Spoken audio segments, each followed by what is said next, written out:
Who got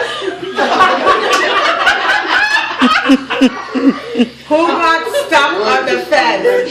So I'm asking somebody to help me get off the fence. And none of us would know. Everyone ran and left you. Again, you get licked first.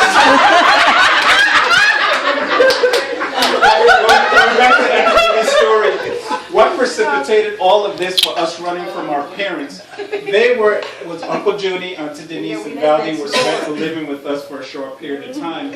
And again, you heard me mention that family room, but it was called a hi-fi. It had the stereo and the TV and one inside of it at the same time, about that size of that cadenza over here. And we want to watch television as well too, but the TV was, by this time they had the tube TV was set up on another side. So Debbie Desta and I are the one that's crawling. We always crawling, always sneaking and crawling. We all crawling behind it. And we sneaking up like this to watch TV. Your brother is the one who got us in trouble, which was Valdi. Sheena, watch them niggas sneaking up. And from there, that's where we didn't think what was in front of us at the time. The three of us got strength from someplace, shoved the whole thing over, and then scattered everywhere. And that's when we were all trying to hide. You got caught first. So I want everybody to know, because we were very good detectives when we were kids. Yes, we were. That's what I do now for a living. Still hunt down stuff. I got one. Well, honestly, I'm happy that we're here to listen to all the tricks that they were playing on you. We were very inquisitive. I have one of both of them. That's why we're going to go for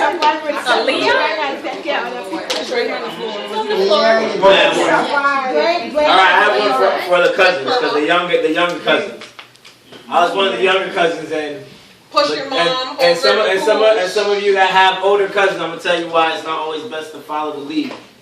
I have an older cousin named Valdemar Krieger, what we call Chichi. Then I have a brother, what we call Ricky, and Fingers. So let me tell you why I should have known not to follow them. Well, Church was at our house and we have a pool. He was so excited to go into the pool that he ran from the house, for which we had a little kitchen there, and ran straight into the pool, but he stopped. There was a loud crash. What happened was he went through the sliding door and cut himself up trying to jump into the pool. That should have been a warning to me why not to follow that lead.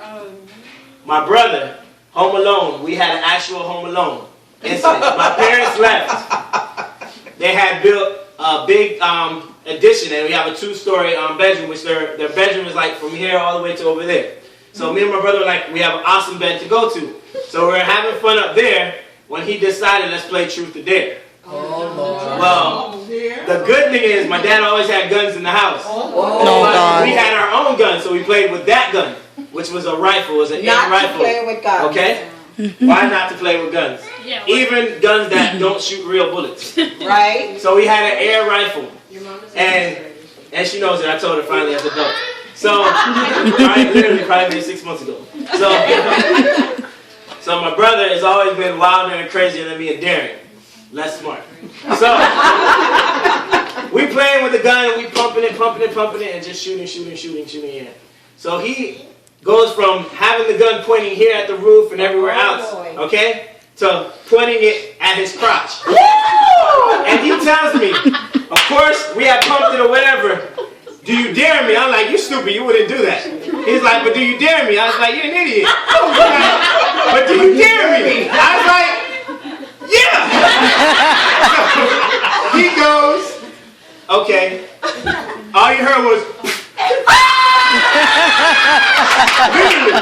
now, we're home alone. We have a father named Eric Krieger. You had died before, and literally he died. And I'm like, yo, we gotta call him. No. I was like, you can't. No. We gotta call him. No, we can't call him.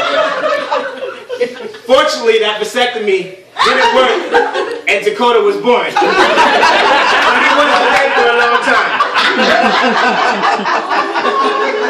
Nia Trigger and I were arsonists. We love fire. We love fire. We love fire. Okay, so alright, I did that just for her. I'm the older cousin. So she followed me. We burned up everything. So I dug a nice little hole into where we had a hill and we were doing a fire. Nia wasn't good at being an arsonist, so she let the fire get out of hand. But unfortunately, by the pool, Uncle Valdi and my dad were there.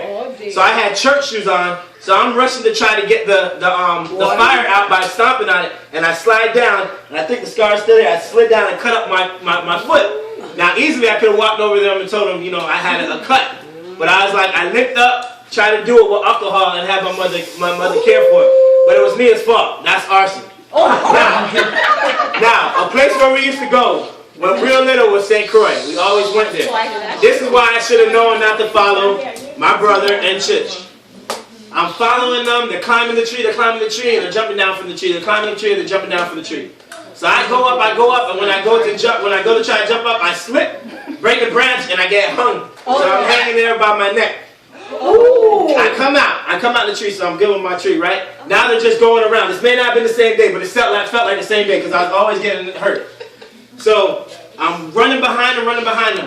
At Uncle Benji and Aunt Sheena's house, they always had a bar that was a little bent. So they would go in between it. So they went in between it before me, but I didn't get around the corner fast enough to see which one they went through. So I stuck my head through the metal gate. The bars, and I got stuck. So I couldn't get through. So they're laughing or whatever. They seen I couldn't get out. So when I'm trying to get out, what they do is, what would you do? You pull. So they pulling me, and I'm like, it's hurting. I was like, but you can't tell Auntie Sheena because she was the scariest person in the world at the time, next to Eric Krieger. So I'm like, man, what are you gonna do? We can't get you out. So they pulling me. Can't get me out. We gotta tell her. They leave me there by myself now, waiting for them to go tell Auntie Sheena. So she cut. So I'm stuck on my neck like this, and I can't move. And when they're gonna tell her, I'm still trying to get out because I don't want her to see me. So she come. And she tried to pull and get me out or whatever. I'm sure she went off. But right this time, I'm just like, I can't get out. And she's walking toward me. So I remember a dread man came by and she was like, oh man, that's easy. All you got to do is put Vaseline or oil on his neck. So they oiling me up, trying to get me out. I can't do it. She's like, man, I got to call the man. So they called a man that I guess had some business. But he had the bar, the cutter. So I'm thinking they're going to cut my neck off. They cut the thing, cut the bar or whatever. Uncle Benji came home. I can't remember how it went. I just know I was super scared. But from till that day to the day he died, he called me Metalhead from there. So, reasons why not to always follow big cousins, because you may have a name that stick with you for your life. Yeah, the time is 10:50. We can continue. But we need to, Philip, you think you can close with prayer for us, please? All right now. No, wait, because it needs to be part of the prayer.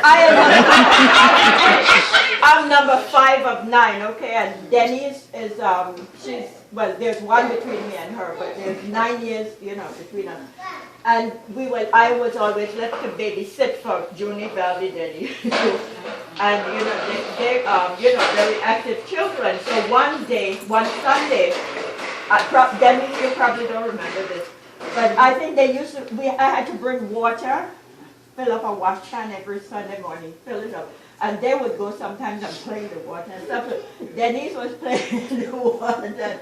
I got so mad I hit her one laugh in her lap. And she started bawling and then she went in her bed. So I said, oh God, I killed my sister. I found that 5 cents from somewhere because she went in her bed. So I went and said, Denise, what happened to you? She said, nothing. I said, here, go buy some candy from her. She dragged you. That's okay. I got back at her because I used to read his love letters to her. Before we close, yes, no, you're busted. I think this is really nice, and we should quiet down, but I think not only jokes, but how did an older cousin, aunt, uncle influence your life in a positive way? But I think we should share that.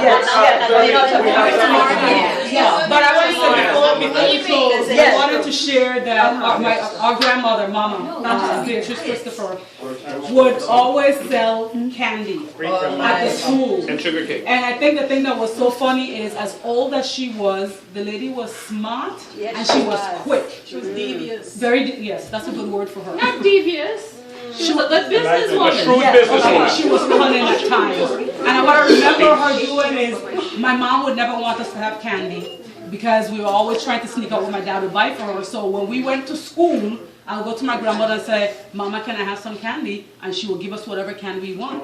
But I always ask, you crazy for that lady to come and hit my hand off? Because she had a pan of candy, I would never stick my hand in that I candy. didn't. And I'll tell you why I didn't do that. Because some little boy at the schoolhouse decided one day to go steal her candy. And all of a sudden the lady come out with a stick from someplace and went, I said I would never put my hand in that lady's candy tray. And I just wanted to, she was just really great in regards to that. And when I look back at all of us and the interactions that we had with her, the thing that I see when I see all of us is she had a great sense of humor, but she was very smart, and I see that in a lot of our family traits that come out because of her. She was bossy. Oh, you absolutely know that.